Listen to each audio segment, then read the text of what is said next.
मेरे नन्हे मुन्ने बच्चों, छात्रों, स्टूडेंटों, नमस्ते, गुड मॉर्निंग, सुप्रभात। बेटा देखिए, कल आप लोगों को एक चीज बताए थे कि आल सी आर सी ए हो गए, उसी साथ सवाल लगाएंगे हम। आल सी आर सी ए हो गए माने एनोड जो होता है लेफ्ट में होता है, कैथोड जो होता है राइट होता है, और सेल का विद्युत वाहक बल निकालने के लिए कैथोड में से एनोड घटाते हैं। इसको दिमाग में रख लो बेटा। तो सवाल क्या है, एक सेल का प्रदर्शन, बहुत ही छोटा सवाल है यार, हर साल आता है लेकिन इतना लंबा नहीं आता, 2 नंबर का आता है। इतने में से केवल 2-3 क्वेश्चन करता है, 2 नंबर में आएगा बेटा, बस 2 क्वेश्चन करता है बस। लेकिन हमने इससे जितना भी क्वेश्चन बनता है उसको सामने रख दिए, इतना क्वेश्चन बनता है इसमें। एक सेल का प्रदर्शन निम्न है, Zn एक ऊर्ध्वाधर रेखा, Zn डबल पॉजिटिव, कोष्टक में 1 m सांद्रता, ऊर्ध्वाधर रेखा, डबल ऊर्ध्वाधर रेखा, cupric ion Cu double positive, कोष्टक में 1 m, एक ऊर्ध्वाधर रेखा के कॉपर Cu। यदि Zn और Cu के मानक अपचयन विभव क्रमशः -0.76 वोल्ट और +0.34 वोल्ट है तो बताएं। नंबर 1 है एनोड पर, ध्यान सुनिए, एनोड पर होने वाली अभिक्रिया। नंबर 2 है कैथोड पर होने वाली अभिक्रिया। नंबर 3 है सेल की समग्र अभिक्रिया। नंबर 4 है इलेक्ट्रॉन किस इलेक्ट्रोड से बहेगा। नंबर 5 धारा किस इलेक्ट्रोड से बहेगा। नंबर 6 है कौन सा इलेक्ट्रोड धन ध्रुव का कार्य करेगा। नंबर 7 है बहुत इंपॉर्टेंट, ये तराई वाला जो हम करते हैं बेटा, ये हर साल 2019, 2020, 2021, 2022 सब में आता है। सेल के ईएमएफ की गणना करें। अब देखते हैं बेटा कि पहला तो हमको ये निकालना एनोड को हमने लिख दिया, तो वो तो सवाल में दिया ही है ये सामने। तो हम जानते हैं कि आल सी आर सी हो गए माने एनोड जो होता है लेफ्ट में होता है, तो एनोड कहाँ रहेगा, साल्ट ब्रिज। ये साल्ट ब्रिज है ऊर्ध्वाधर रेखा, जो दो ऊर्ध्वाधर रेखा होता है बेटा वो साल्ट ब्रिज होता है। तो इसके बाएं तरफ लेफ्ट हैंड साइड क्या होता है, ये एनोड है, ये जिंक वाली क्षण एनोड है, और यहाँ कॉपर के राइट हैंड साइड में, राइट में दहिना होता है कैथोड है। तो पहले एनोड की क्रिया निकालते बेटा। तो Zn गया है, देखो बेटा एनोड पर होने वाली क्रिया, Zn गया किसमें, Zn बदल रहा है Zn डबल पॉजिटिव में। अच्छा Zn डबल पॉजिटिव क्यों बदलेगा, अरे भाई 2 इलेक्ट्रॉन निकाला होगा ना, तभी तो Zn डबल पॉजिटिव बदला है। यहाँ लिखेंगे बेटा +2 इलेक्ट्रॉन, माने इलेक्ट्रॉन ज्यादा तभी धनात्मक आया है। यह ऑक्सीकरण क्रिया है, ऑक्सीकरण क्रिया। तो इसका माने जब ऑक्सीकरण क्रिया है तो कहाँ होता है, हम जानते हैं कि वह इलेक्ट्रोड इस पर ऑक्सीकरण होता है उसे एनोड कहते हैं, अर्थात एनोड पर होने वाली क्रिया का यही है। 1 नंबर काम हो गया बेटा। अब कैथोड पर होने वाली क्रिया, तो कैथोड के लिए बेटा एक क्यूप्रिक आयन कॉपर में कन्वर्ट हो रहा है, तो क्यूप्रिक आयन है डबल पॉजिटिव है, जा रहा है कॉपर में। अरे भाई कैसे बदलेगा, माने एक क्यूप्रिक डबल आयन जो 2 धनात्मक आवेश है ना, 2 इलेक्ट्रॉन इसने ग्रहण किया, एक्सेप्ट किया, तो कहा प्लीज गिव मी 2 इलेक्ट्रॉन। बेटा यहाँ पर 2 इलेक्ट्रॉन ले लिया और मिलकर उदासीन इलेक्ट्रॉन पर ऋणात्मक होता है, उदासीन हो गया और कॉपर बदल गया। तो इलेक्ट्रॉन ग्रहण करने की प्रक्रिया को क्या कहते हैं, अपचयन कहते हैं। तो वह इलेक्ट्रोड जिस पर अपचयन क्या होता है उसे क्या कहते हैं बेटा, कैथोड कहते हैं। तो कैथोड तो होने क्रिया यही है, क्लियर। अब सेल की समग्र अभिक्रिया, अरे भाई दोनों जोड़ दो, अरे यहो अर्ध सेल रहा है, यहो अर्ध सेल, दोनों जोड़ा जाए। देखो जोड़ा Zn double positive plus 2 electron, cupric ion plus 2 electron. अरे रिएक्शन नंबर 1, रिएक्शन नंबर 2 दोनों जोड़ रहे हैं और क्या कर रहे हैं, इक्वल टू कॉपर। अब देखो ये क्या था, ऑक्सीकरण, और ये क्या बेटा, अपचयन। अरे भाई इलेक्ट्रॉन निकाला जा रहा है, इसमें इलेक्ट्रॉन ग्रहण किया जा रहा है, अब दोनों जोड़ देते हैं बेटा। जब हम दोनों को जोड़ेंगे तो जो रिएक्शन आएगा वो सेल की समग्र क्रिया होगा। तो पहले देखो इसमें कुछ काटो, ये कट गया है, बाएं तरफ इलेक्ट्रॉन दाएं तरफ बराबर में कटा, तो अब यहां क्या हो जाएगा, Zn plus cupric ion equal to Zn double positive, इसको दोनों को उतारेंगे बेटा, इधर इसको उतारेंगे और इसको इलेक्ट्रॉन तो कट गया, तो प्लस कॉपर Zn उतार रहे हैं और फिर कॉपर उतार रहे हैं, और देखो ना Zn उतार रहे हैं और फिर कॉपर उतार रहे हैं, इधर इसको उतारे और इसको उतार रहे हैं, इलेक्ट्रॉन तो कट गया है। अब यहाँ हो जाएगा, क्योंकि इसमें जब दोनों को जोड़ रहे हैं तो ऑक्सीकरण अपने दोनों साथ हो रहे हैं, अतः क्या बेटा रेडॉक्स अक्रिया, रेडॉक्स अक्रिया। तो माने इसमें 3 क्वेश्चन हुआ, एनोड को होने वाली अक्रिया तुम्हारा ये हो गया, नंबर 1 क्वेश्चन ये हुआ, और कैथोड को होने वाली अक्रिया बेटा ये 2 हो गया, और समग्र अक्रिया तुम्हारा क्या हो बेटा ये सब क्वेश्चन नंबर 3 हो गया। अब आइए चौथा बताते हैं। आइए सवाल नंबर 4 देखते हैं। तो सवाल नंबर 4 हल करने के लिए हमको पहले गैलेनिक सेल पे तस्वीर पे जाना पड़ेगा बेटा, फिगर पर। तो गैलेनिक सेल में बताया था कि ये जिंक का पात्र है, ये कॉपर का पात्र है, ये साल्ट ब्रिज से हमने जोड़ा, जब इसको हम पतले तार जोड़ते हैं तो अब ध्यान दो, अभी हमने बताया कि एनोड में ऑक्सीकरण क्रिया होता है, तो एनोड में क्या होता है बेटा, एनोड में ऑक्सीकरण क्रिया होता है और इलेक्ट्रॉन निकाला जाता है। अभी बताया कि Zn जो होता है यह इलेक्ट्रॉन निकालता है, तो Zn डबल पॉजिटिव जाता है और इलेक्ट्रॉन निकलता है बेटा, तो ऑक्सीकरण हुआ है, तो यहाँ पर इलेक्ट्रॉन पैदा हुआ, तो माने कहाँ पैदा हुआ, इलेक्ट्रॉन जिंक पे पैदा हुआ, तो जिंक की क्षण में, जिंक की क्षण में इलेक्ट्रॉन उत्पन्न होता है। भाई ऑक्सीकरण किया हुआ है जिंक वाले, जिंक की क्षण में इलेक्ट्रॉन उत्पन्न होता है बेटा। तो क्वेश्चन है बेटा इलेक्ट्रॉन किस इलेक्ट्रोड से बहेगा, अतः यही हो जाए, अतः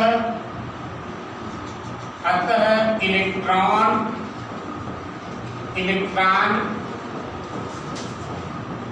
जिंक वाले इलेक्ट्रोड से बहेगा। अब आप यहां लिख सकते हैं, माने इधर जो हो जाएगा ये इलेक्ट्रॉन की दिशा हो गई बेटा, ये इलेक्ट्रॉन जा रहा है, भाई जिंक में ऑक्सीकरण हुआ है, इलेक्ट्रॉन निकला है, तो जिंक की क्षण में इलेक्ट्रॉन उत्पन्न होता है, अतः इलेक्ट्रॉन जिंक वाले इलेक्ट्रोड से बहेगा। क्वेश्चन नंबर 4 हो गया बेटा। अब क्वेश्चन नंबर 5 देखते हैं। क्वेश्चन नंबर 5 कर रहा है कि धारा किस इलेक्ट्रोड से बहेगा, तो हम जानते हैं इलेक्ट्रॉन का जस्ट उल्टा धारा बढ़ता है। अगर इलेक्ट्रॉन उधर जा रहा है तो तुम्हारा जो धारा होगा बेटा किस दिशा में, तो धारा कहाँ से बहेगा बेटा, जो धारा है वह कॉपर की क्षण की ओर से बहेगा।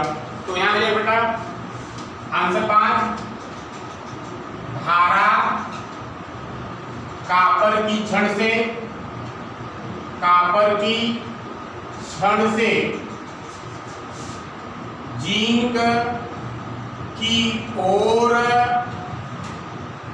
बढ़ेगा। अब देखिए बेटा ध्यान सुनिए, अब जो है माने इलेक्ट्रॉन जो है जिंक की क्षण से और धारा जो है कॉपर की क्षण से। अब कह रहा है क्वेश्चन नंबर 6 क्या कर रहा है, क्वेश्चन नंबर 6 में कौन सा इलेक्ट्रोड धन ध्रुव का कार्य करता है। ध्यान दो, धारा जिस इलेक्ट्रोड से निकलता है वही धन ध्रुव होता है। तो क्वेश्चन नंबर 6 तो इसका उत्तर यही होगा बेटा, धारा जिस क्षण से निकलता है वही धन ध्रुव होता है। एकदम दिमाग में रख लो, धारा जिस इलेक्ट्रोड से निकलता है वही धन ध्रुव, पॉजिटिव पोलर धन ध्रुव होता है। अब देखो बेटा ये तुम्हारा धारा वाला बता दिए कि कौन धन ध्रुव का काम, तो माने धन ध्रुव होता है, अतः जो है कॉपर की क्षण धन ध्रुव का कार्य करेगा। अतः कॉपर की क्षण धन ध्रुव का कार्य करेगा। अब देखो ध्यान से हमारी बात समझिए, तो जो कैथोड होता है वह धन ध्रुव का कार्य करता है। देखिए प्रमुख में एकदम उल्टे पुल्टा है। जो कैथोड होता है वह धन ध्रुव का कार्य करता है और जो एनोड होता है वह ऋण ध्रुव का कार्य करता है। दिमाग में के ध्रुव के लिए उल्टा रहता है। आइए क्वेश्चन नंबर 7 देखते बेटा। सेल के ईएमएफ की गणना करनी है। तो क्वेश्चन नंबर 7 देखिए कैसे होता है। देखिए दिया है, एक बात बताएं हम आपसे, ये 7 वाला परीक्षा में भी करता है। 7 वाला क्वेश्चन बहुत इंपॉर्टेंट है। तो दिया है जिंक का मानक अपचयन विभव, जिंक का मानक अपचयन विभव कितना दिया बेटा? जिंक वाला दिया है -0.76 वोल्ट और कापर का मानक अपचयन विभव कितना बेटा? +0.34 वोल्ट। तो अब वही फार्मूला क्या बेटा? फार्मूला है E cell is equal to E cathode minus E anode. तो E सेल माने सेल का विद्युत वाहक बल। तो कैथोड यहाँ कौन है बेटा? कैथोड यहाँ कापर का मान है। कैथोड क्या है? कापर वाला मान है। तो कापर वाला का मान कितना दिया है? +0.34 वोल्ट माइनस, आप देखो प्रमुख महिमा जिंक क्या है? जिंक यहाँ एनोड, जिंक एनोड काम कर रहा है और एनोड वाले का मान कितना दिया बेटा? -0.76 वोल्ट। अब देखो बेटा ये हो जाएगा इलेक्ट्रोमोटिव फोर्स, सेल का विद्युत वाहक बल +0.34 माइनस +0.76 बेटा कितना आएगा बताओ? 1.10 वोल्ट। ये बेटा तुम्हारा उत्तर ये 7 हो गया। उतार लीजिए बेटा। आइए क्वेश्चन नंबर 2 देखते हैं बेटा। तो पहले क्वेश्चन नंबर 1 में 7 सवाल था, लेकिन क्वेश्चन नंबर 2 में एक सवाल हमने और बढ़ा दिया। तो पहला है बेटा, एक सेल का प्रदर्शन निम्न है। निकिल Ni ऊर्ध्वाधर रेखा, Ni डबल पर A2 1 के मोलर सांद्रता, डबल ऊर्ध्वाधर रेखा माने साल्ट ब्रिज और उसके बाद Ag पॉजिटिव 1m 0m कोष्टक में, फिर एक ऊर्ध्वाधर रेखा Ag गया बेटा। ध्यान समझो, गैलेक्टिक सेल का प्रदर्शन दिया है। यदि निकिल और सिल्वर के मानक अपचयन विभव क्रमशः -0.25 वोल्ट और +0.80 वोल्ट है तो बताएं या बताइए। क्या कर रहा है?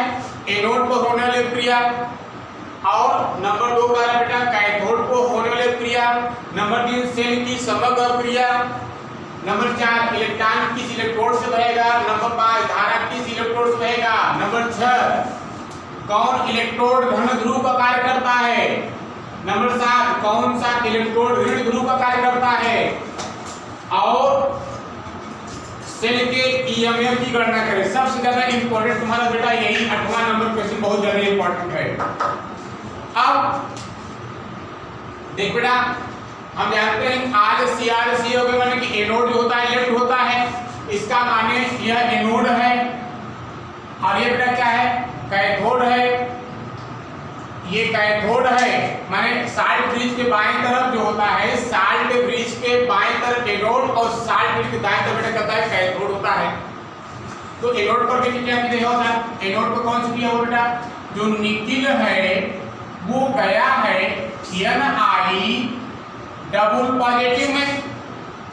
जब यहाँ पर 2 धनात्मक आवेश आया माने 2 इलेक्ट्रॉन त्यागा होगा ना भैया, तो माने यहाँ पर 2 इलेक्ट्रॉन निकल गया। अब इलेक्ट्रॉन त्यागना माने ऑक्सीकरण क्रिया होता है, तो ऑक्सीकरण क्रिया बेटा। तो एनोड पर होने वाली क्रिया यही है बेटा, क्योंकि इलेक्ट्रॉन निकाला जा रहा है ऑक्सीकरण, जो वह इलेक्ट्रोड जिस पर ऑक्सीकरण क्रिया होता है उसे एनोड कहते हैं। क्लियर? क्वेश्चन नंबर 1 सॉल्व हो गया बेटा। अब इसमें कैथोड पर तो साल्ट ब्रिज के राइट हैंड साइड दाहिने तरफ कैथोड होता है, अरे भाई आर सी आर सी ए हो गए, तो एनोड लेफ्ट था और कैथोड राइट है, माने दाहिनी तरफ है। तो अब क्या लेगा, यहाँ पर Ag पॉजिटिव जो है Ag में जा रहा है, Ag पॉजिटिव Ag में जा रहा है, बनाएंगे बेटा Ag पॉजिटिव जा रहा है Ag में। अच्छा कैसे गया होगा, माने यहाँ एक धनात्मक आवेश से जो उदासीन है एयर के, इसका माने कैसा इलेक्ट्रॉन ले, अरे भाई जब एक आवेश का यहाँ एक ही इलेक्ट्रॉन लेना, अब चयन कीजिए तो कौन सी क्रिया अपचयन क्रिया, वह इलेक्ट्रोड इस पर अपचयन क्रिया होता है, उसे क्या कहते हैं बेटा, कैथोड कहते हैं। दो उत्तर हो गया। अब तीसरा सेल की समग्र क्रिया, तो दोनों को जोड़ा जाए, ऑक्सीकरण वाला मैंने एनोड वाला भी और कैथोड वाला, तो बेटा देखो कैसे जोड़ेंगे, Ni arrowhead Ni double positive plus 2 electron Ag positive plus electron Ag, यहाँ पर पहला वाला ऑक्सीकरण और दूसरा क्या बेटा अपचयन है। ये पहला वाला ये है ऑक्सीकरण हो गया, दूसरा ये बेटा अपचयन हो गया। अब दोनों को जोड़ेंगे, जब हम दोनों को जोड़ देंगे जो रिएक्शन नया मिलेगा बेटा, जो नया मिलेगा वो सेल की समग्र क्रिया। तो जोड़ने के पहले यहाँ रिएक्शन थोड़ा बैलेंस करना पड़ेगा। यहाँ जो 2 इलेक्ट्रॉन है, यहाँ पर 1 इलेक्ट्रॉन है, तो समीकरण को बैलेंस करके गुणा कर दो बेटा। अगर हम 2 से गुणा करते हैं यहाँ पर भी और यहाँ पर भी रिएक्शन बैलेंस हो जाएगा। अब हम इलेक्ट्रॉन को काट सकते हैं, बैलेंस करने के बाद काटना इलेक्ट्रॉन, ये कट गया। अब जो आया वो उदाहरण बेटा, तो आया क्या, Ni plus 2Ag positive is equal to Ni double positive और प्लस दाहिनी तरफ वाला 2Ag।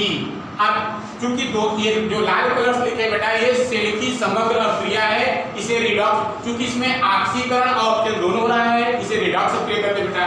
तो ये है आपका रिडॉक्स क्रिया। क्लियर, तो ये हो गया तीन, पहला एनोड को होने क्रिया हो गया, दूसरा कैथोड को हो गया बेटा, और तीसरा क्या हो गया, सेल की समग्र क्रिया। तीनों उत्तर हो गया। पिछला वाला भी क्वेश्चन और ये अगला क्वेश्चन सेम है, कुछ मिला के हल कर दीजिएगा। अब इलेक्ट्रॉन किस इलेक्ट्रोड से बहेगा, अरे भाई इलेक्ट्रॉन जहां पैदा होगा उसी से इलेक्ट्रॉन बहेगा। इलेक्ट्रॉन देखो कहां पैदा हुआ, अरे भाई ये इलेक्ट्रॉन निकाल रहा है और ये सिल्वर इलेक्ट्रॉन ले रहा है, तो ये तो भाई चाह रहा है, ये तो इलेक्ट्रॉन कौन पैदा कर रहा है, इलेक्ट्रॉन जो है निकल पैदा कर रहा है। क्योंकि इलेक्ट्रॉन निकल रहा है, जहां निकल रहा है वो पैदा हो रहा है, तो जो इलेक्ट्रॉन पैदा करेगा वही बहाएगा। तो इलेक्ट्रॉन किस इलेक्ट्रोड से बहेगा, जहां पैदा होगा। तो यहां लिखूंगा बेटा निकिल इलेक्ट्रॉन पैदा कर रहा है, अरे भाई उत्पन्न कर रहा है, पैदा कर रहा है। अतः निकिल के इलेक्ट्रोड से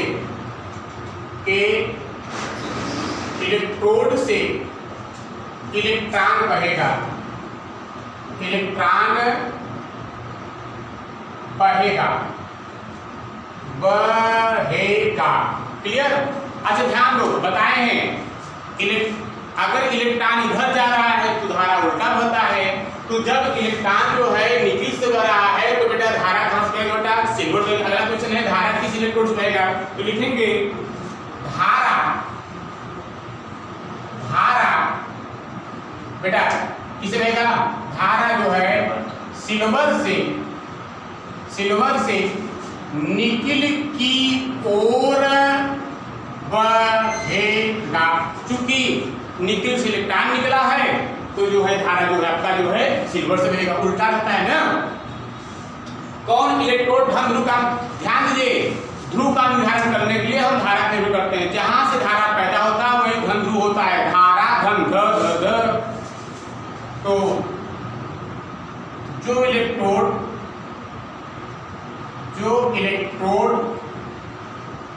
धारा पैदा करता है, या जिस इलेक्ट्रोड से धारा बहता है वही धन ध्रुव, माने धारा किससे पैदा हुआ बेटा, जो है धारा जो है सिल्वर से पैदा हुआ बेटा, अतः जो है धारा सिल्वर से पैदा हुआ है, अतः जो है जो सिल्वर जो हो जाएगा, सिल्वर की क्षण की इलेक्ट्रोड, चाहे इलेक्ट्रोड को चाहे क्षण को, इलेक्ट्रोड सिल्वर की इलेक्ट्रोड धन ध्रुव है। तो सिल्वर की इलेक्ट्रोड बेटा, सिल्वर की इलेक्ट्रोड क्या है, धन ध्रुव, यही उत्तर है। अब देखिए कौन सा इलेक्ट्रोड ऋण ध्रुव काम करेगा, जब सिल्वर वाला क्या हो गया बेटा आपका, सिल्वर वाला क्या हो गया, धन ध्रुव हो गया, इसका माने निकिल की इलेक्ट्रोड